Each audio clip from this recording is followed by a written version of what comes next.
গেছে ওয়াসার পানি সরবরাহের মূল পাইপলাইন। এতে প্রায় অর্ধেক শহরে পানি সরবরাহ বন্ধ হয়ে গেছে, যেটি মেরামতের সময় লাগবে আরও 2 থেকে 3 দিন।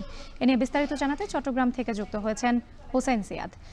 চট্টগ্রামে জলাবদ্ধতা প্রকল্পের কাজ করার সময় ফেটে গেছে ওয়াসার পানির সরবরাহের মূল পাইপলাইন। আসলে এখন সেখানকার পরিস্থিতি কি, এবং একই সাথে জানতে চাই ওয়াসার পাইপলাইন ঠিক করতে কোনো ব্যবস্থা নেওয়া হয়েছে কিনা। রাত্রি মূলত যখন ফেটেছে সেটি আজকে থেকে আরও প্রায় 2 দিন আগের কথা, অর্থাৎ গত পরশুদিন সন্ধ্যায় কাজ করার সময় জলাবদ্ধতা প্রকল্পের যে কাজ চলছে খালে, নগরীর অক্সিজেন এলাকায় সেই খালে কাজ করার সময় আসলে পাইপলাইনটি ফেটে যায়। তারপর থেকেই ওয়াসা কর্মকর্তারা দিনরাত এক করে কাজ করে যাচ্ছেন। এখনও আমরা দেখতে পাচ্ছি যে ওয়াসার কর্মকর্তারা আজকে সকাল থেকেও যারা ঊর্ধ্বতন কর্মকর্তা আছেন তারা এসে প্রকল্প এলাকা পরিদর্শন করে গেছেন। অর্থাৎ গত পরশুদিন সন্ধ্যা থেকে তারা মূলত কাজ শুরু করেছেন। আপনি যেটি দেখছেন এটি হচ্ছে ওয়াসার যেই রাঙ্গুনিয়া যে পানি প্রকল্প রয়েছে, দুটি প্রকল্পের পাইপলাইন।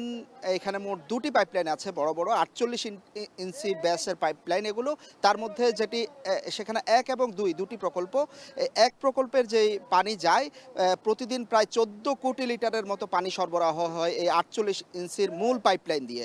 যেদিক দিয়ে শহরের আসলে অর্ধেক মানুষ আসলে এই লাইন দিয়ে পানি সরবরাহ তাদের কাছে পৌঁছে, সেই পাইপলাইনটি আসলে ফেটে গেছে এবং বড়সড় একটি ফাটল আমরা দেখতে পাচ্ছি। ওয়াসার কর্মকর্তারা বলছেন যে এটি প্রায় 10 ইঞ্চি বাই 8 ইঞ্চির একটি ফাটল।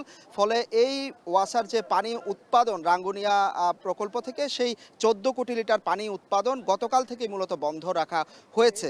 আর আজকে সকাল থেকে মূল কাজ আসলে চলছে, কারণ এর আগে যেই পাইপলাইনে যে পানি জমা ছিল সেই পানিগুলো মূলত বের হওয়ার সময় দিতে তাদেরকে হয়েছে। এর মধ্যে এই পাইপলাইন আসলে ঠিক করার জন্য যে যন্ত্রপাতিগুলো প্রয়োজন বা যে উপকরণগুলো প্রয়োজন সেই উপকরণগুলোর খোঁজ করার চেষ্টা চলছে। ওয়াসার বেশ কয়েকজন কর্মকর্তা আসলে সেই উপকরণ খোঁজ নেওয়ার চেষ্টা করছে। সবচেয়ে বড় কথা, নগরের আগ্রাবাদ থেকে শুরু করে হালিশহর, নয়াপাড়া, মুরাদপুর, অক্সিজেন, চন্দনপুরা, দেওয়ানহাট এবং দেওয়ানবাজার, এই পুরো এলাকার পানি, অর্থাৎ নগরীতে যদি আমরা গৃহ গণনা অনুসারেও যদি বলি প্রায় 32 লাখ মানুষের বসবাস চট্টগ্রাম নগরীতে, সেখানে অন্তত 16 লাখ মানুষ আসলে পানি থেকে বঞ্চিত হচ্ছেন। এবং আমরা এখানে যে কর্মকর্তারা আছেন আমরা দেখছি যে প্রতিনিয়ত প্রতি মিনিটে অন্তত 2 থেকে 3টি ফোন তাদের কাছে আসছে। তবে ওয়াসার কর্মকর্তারা যেটি বলছেন যে এটি ঠিক করতে তারা যদি যন্ত্রপাতি পেয়ে যান হয়তো আজকে